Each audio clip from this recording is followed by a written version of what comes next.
Twongeye kubasuhuza mwebwe mukomeje kutumva no kudukurikirana kuri official, tubazaniye amakuru agezweho aturuka muri Minisiteri y'Abakozi ba Leta n'Umurimo. Nk'uko byari bisanzwe cyangwa bimenyerewe ko muri Kaminuza y'u Rwanda abanyeshuri benshi bajyaga barangiza amasomo yabo ugasanga ntibiboroheye kujya ku isoko ry'umurimo cyangwa gupiganirwa akazi muri Leta, bakamara igihe kirekire hagati y'amezi 7 n'8 batajya mu kazi cyangwa batajya ku isoko ry'umurimo bitewe n'uko babaga batarabona diplome zabo cyangwa bakora graduation. Kuri ubu rero Minisiteri y'Abakozi ba Leta n'Umurimo icyo kibazo yakiboneye igisubizo.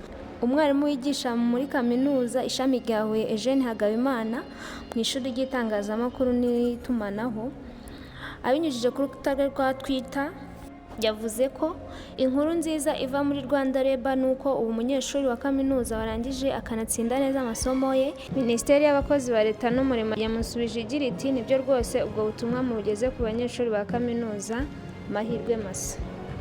Itangazo riragira riti Repubulika y'u Rwanda, Minisiteri y'Abakozi ba Leta, Kigali ku wa 14 z'ukwa 2024, nimero 0210-219/23, Perezida wa Komisiyo, Umunyamabanga Nshingwabikorwa wa Komisiyo, Umunyamabanga Nshingwabikorwa w'Inama y'Igihugu i Kigali. Impamvu: kwemerera abanyeshuri barangije kwiga gupiganirwa akazi mu gihe bagitegereje ko impamyabumenyi zabo ziboneka.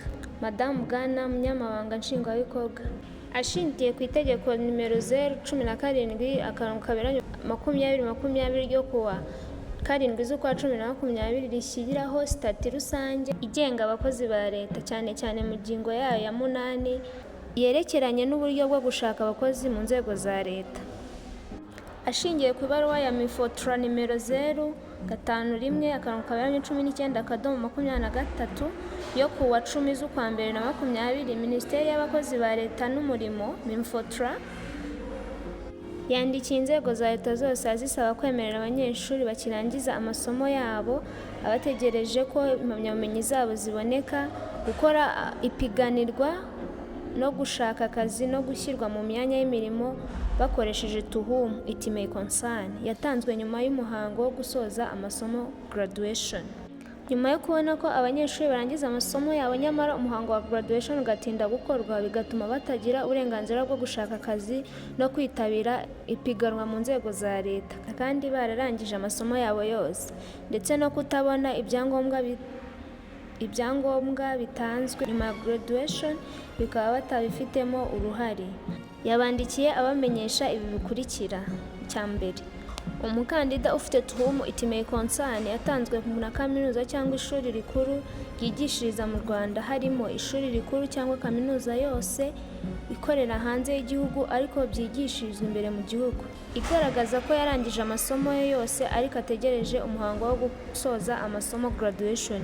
Yemerewe gusaba akazi no gukora ikizamini cy'akazi mu gihe yujuje ibindi bisabwa nk'umukandida kugira ngo apiganirwe umwanya.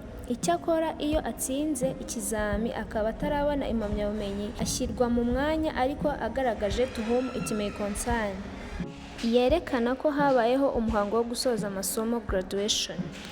Icya kabiri, umukandida uzatsindira umwanya ariko igihe cyo gushyirwa mu mwanya akaba adafite nibura to whom it may concern yatanzwe nyuma ya graduation, ntabwo azashyirwa mu mwanya, ahubwo azashyirwa kuri liste y'abakandida batsinze ikizamini ariko ntibashyirwe mu mwanya kugira ngo ategereze kubona ibyangombwa bisabwa kugira ngo umuntu ashyirwe mu mwanya w'akazi mu nzego za Leta. Icya gatatu, umukozi wahawe akazi hashingiwe ku cyangombwa kigaragaza ko yarangije amasomo to whom it may concern after graduation agomba kugisimbuza impamyabumenyi mu gihe kitarenze umwaka. Umukozi uzaba ataruzuza dosiye y'akazi mu gihe kivuzwe bikakibanziriza iki azakurwa mu mwanya yakoragamo kubera kutuzuza ibisabwa muri uwo mwanya. Cyakora mbere y'uko urwego rukura mu mwanya uwo mukozi kubera kutuzuza dosiye, rugomba kugisha inama MiniFotra kugira ngo hasuzumwe uruhare rw'uwo mukozi mu kutabona impamyabumenyi ye. Aya mabwiriza ntareba abakandida bari barapiganwe batujuje ibisabwa bagakurwa mu kazi, imyanya yabo ikongera gupiganirwa igashyirwamo abujuje ibisabwa.